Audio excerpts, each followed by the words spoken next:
How are you? This is Politics with Laura. Today I'm going to talk a little bit more about the Ukraine and the Russian war. Now, I have covered this with the NATO side and the issues that they're having with Russia and the Ukraine and the influence of NATO and the US. Now, if you go back into other videos that I've covered, then you'll have a better understanding of what I'm getting ready to say today. Now, I found this article in Nigeria. Now, Nigeria doesn't have a dog in this fight at all, so it's reporting from an unbiased and objective point of view as far as how things are unfolding. So I'll leave it as that. So this is the article. Ukraine, NATO, Russia, and the world. Now, the interesting part about this is that it talks about other things. Let me see, is this where it is? The Ukraine. Okay, here. Now, it's a couple of paragraphs, and I can't stare at articles like this because it's too hard to see. So let me do it like this. Okay. Now, in the Guardian, it reads, in Ukraine, in a short period of 10 years, the most corrupt, the most unstable government has turned into now the darling of freedom, liberty, and democracy. President Trump was impeached twice. One of the main reasons for his impeachment was that the Ukraine had interfered in the United States elections. Let me make sure I push this down here.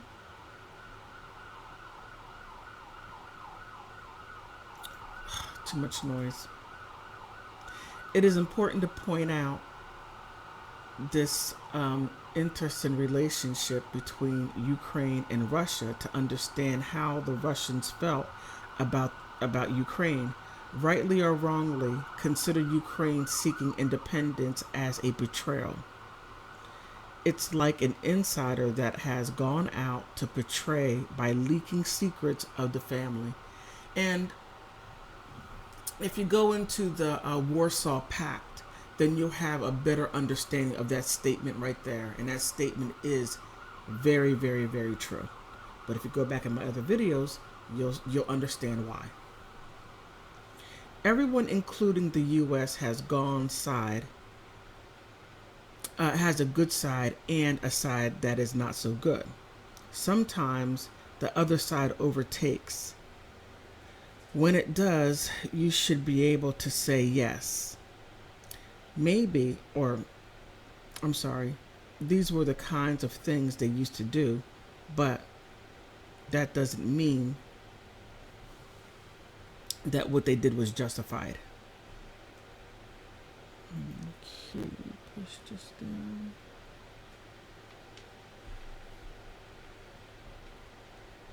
Okay. These sanctions that have been imposed now revealed exactly how much the West has heavily invested in Russia. This was really shocking to me. Shell is there, BP is there, Exxon is there, and all others. And it's not only now that there is a crisis between these countries are being revealed. For instance, Russia supplies 40% of gas to Europe. That right there was mind-boggling. And not only mind-boggling, but, you know, Europe is biting off the hand that feeds them, and they're getting into a fight that is between two neighbors that had a treaty and agreement, and one broke it.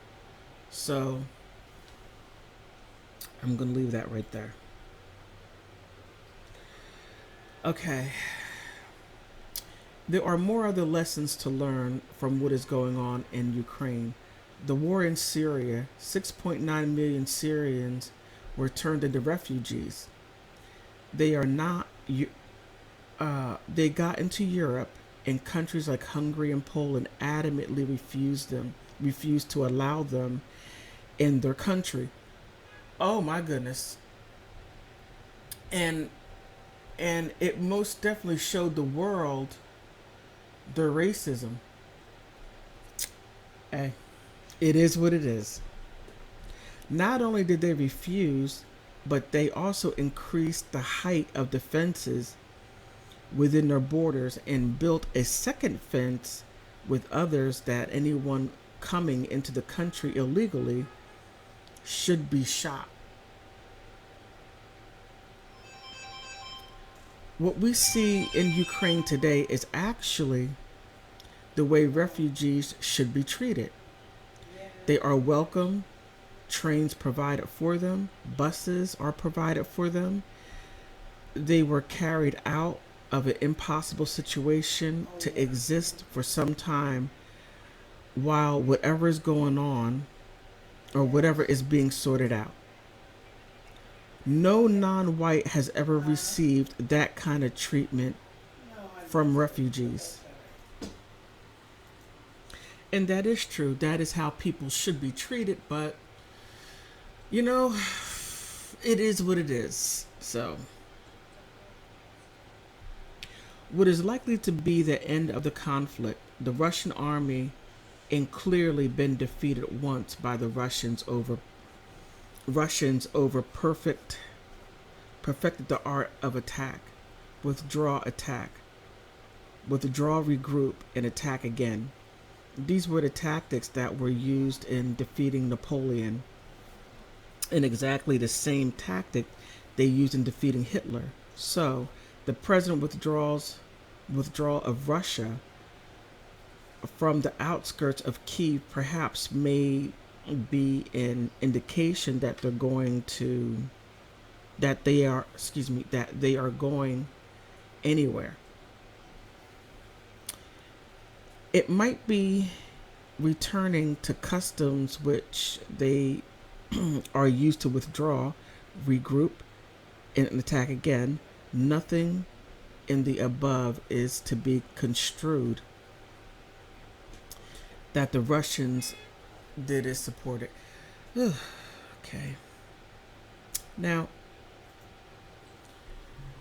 let's keep in mind that